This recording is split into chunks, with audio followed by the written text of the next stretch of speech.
Today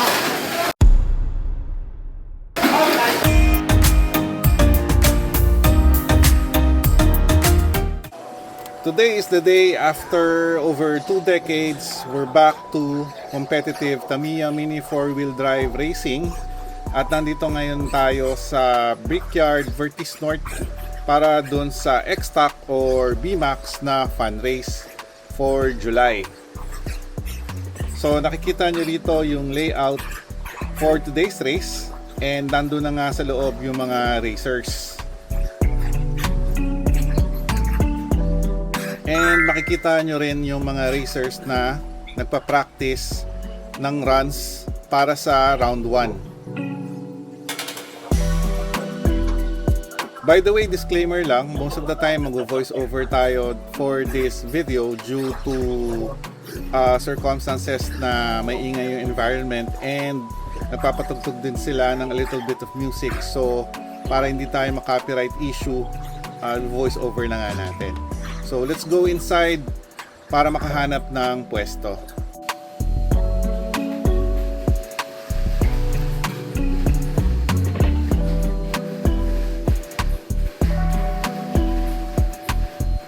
At the same time, para doon sa mga newbies and yung mga comebacker racers na tulad natin, i-describe ko rin yung process ng registration and how the round of races will go. So ito yung layout for fun race today. Hindi naman siya iniba, tinanong ko. So same lang siya, mukhang same lang siya dun sa mga nagpa-practice tayo. So as you can see, ito punong-puno na nga. So yung naka-line up today ng mga racers, mga veterans na talaga. Ayun si Panda. So mamaya kausapin natin siya. Tapos makikita nyo yung mga veteran racers na.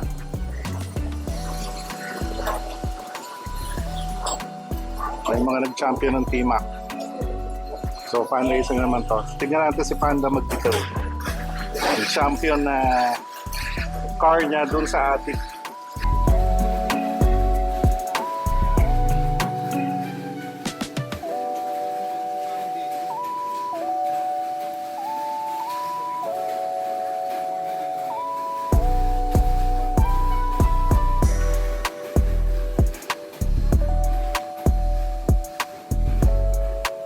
Siyempre tayo magkakaroon din ng practice run.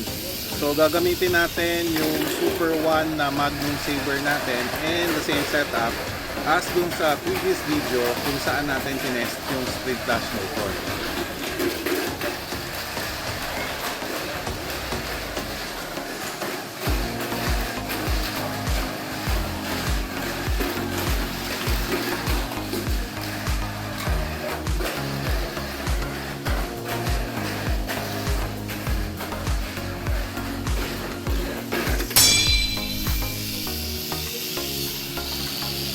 Pagdating ng 2 PM, nag-start na yung registration. So pipila tayo dito for the preliminary inspection bago magbayad. Hello, sir. Salamat. Oo nga eh. Salamat para minsan lang mapahiya. Pwede mag-register ng maximum ng 2 cars. Pero tayo for this race, isa lang muna.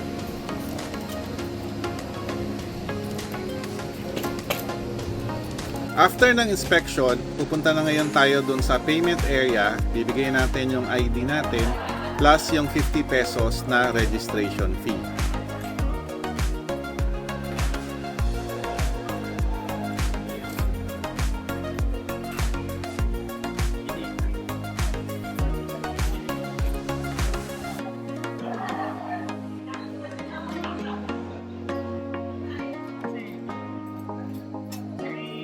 Kahit saan. Pagkatapos ng payment, bibigyan ka ngayon ng ticket na ibibigay dun sa mga marshal before the race begins. So, ito na nga yung ticket. So, nakikita nyo rito, merong dalawang column, round 1, saka round 2. So, yung round 1, dalawang chances ang meron ka. So, pag yung first run mo ng round 1, na-eliminate ka or hindi ka nanalo, meron ka pang chance for round 1. Pagdating sa round 2, 1 chance na lang. Meron tayong tinatawag na cut-off which is 5 PM. So from 2 to 5, lahat ng mga may hawak na tickets for round 1, doon nila ginagawa yung mga runs. So if ever maubos yung chances mo, 2 chances mo for round 1, pwede ka uli bumili ng isa pang stub para mag-reruns. So pagdating ng 5 o'clock, hindi na sila magbebenta ng additional tickets before the start of round 2. So ito na yung first run natin for round 1.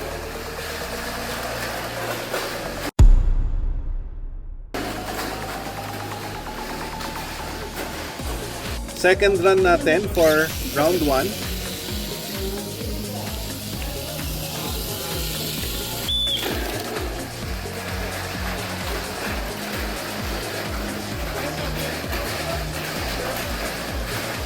First lap.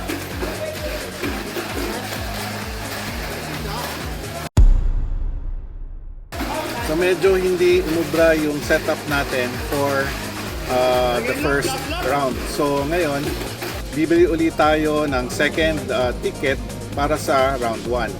So ito na yung run natin for our second ticket for round 1.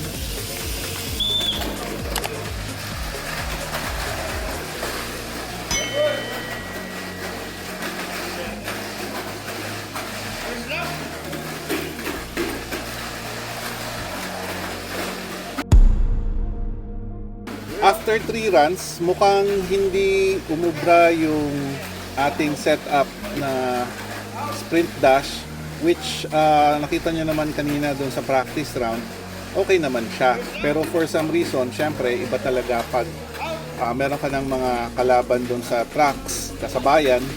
So, iba na yung magiging behavior ng cars natin. So, ngayon, ang decision natin is to complete a race kahit na matalo tayo, at least nakakompleto tayo ng laps. So unlike doon sa first 3 rounds. So we decided na instead of using the sprint dash, magbababa tayo ng motor. So we're going to use the Hyper Dash 3 na binili natin sa Tamiya Underground. If you remember the previous video, yung na-break-in na binili natin. Tapos tin-rack test din natin. Coincidentally, nandito rin yung nag-break-in ng Hyper Dash 3 motor natin, si Jasper Tamiya. Sumali din siya dito sa fun race. So, yung iba sa inyo siguro kilala na siya more or less.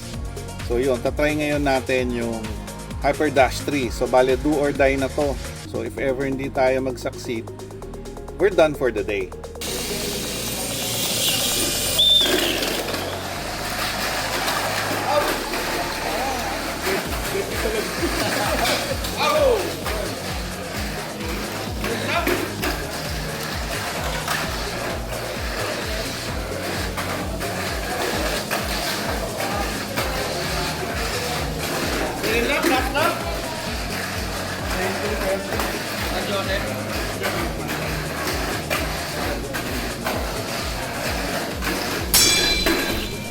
At yun na nga, umokay yung decision natin na magbaba ng motor from Sprint Dash to Hyper Dash 3.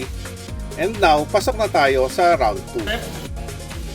Shoutout nga pala kay Panda Mini 4-Wheel Drive for the customized sticker set. Ayun, makikita nyo. And as well as yung complimentary na sticker set from Panda Mini 4-Wheel Drive. Thank you!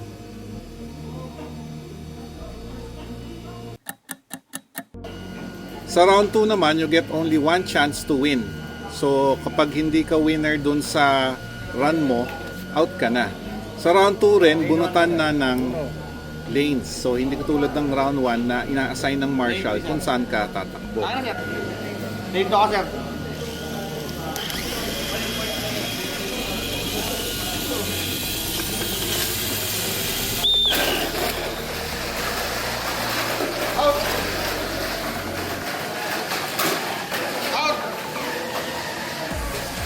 First lap.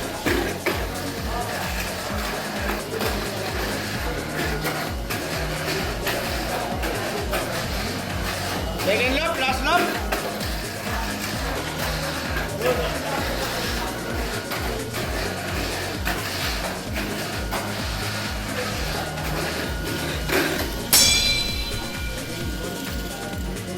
Lane 1 sir, no? Sir Joseph. Yes. 86. Next stop, quarterfinals run. Ito na ngayon yung run natin sa quarterfinals. Watch out for the finish.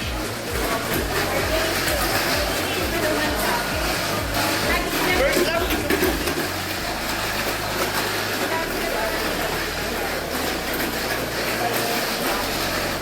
Second lap, last lap. Stage lane sir.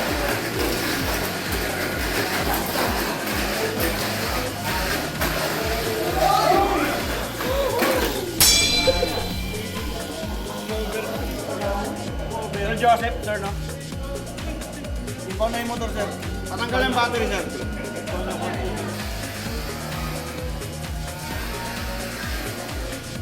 So nakita nyo naman, that was totally unexpected. Malaki na yung lamang ng lead car, pero pagdating dun sa last corner, seems like umover siya, and that gave us the opportunity to win.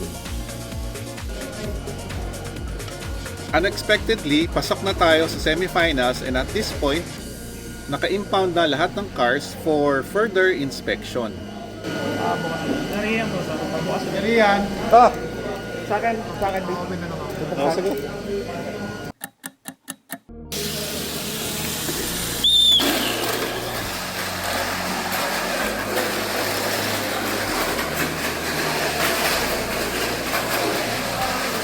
Good. First lap.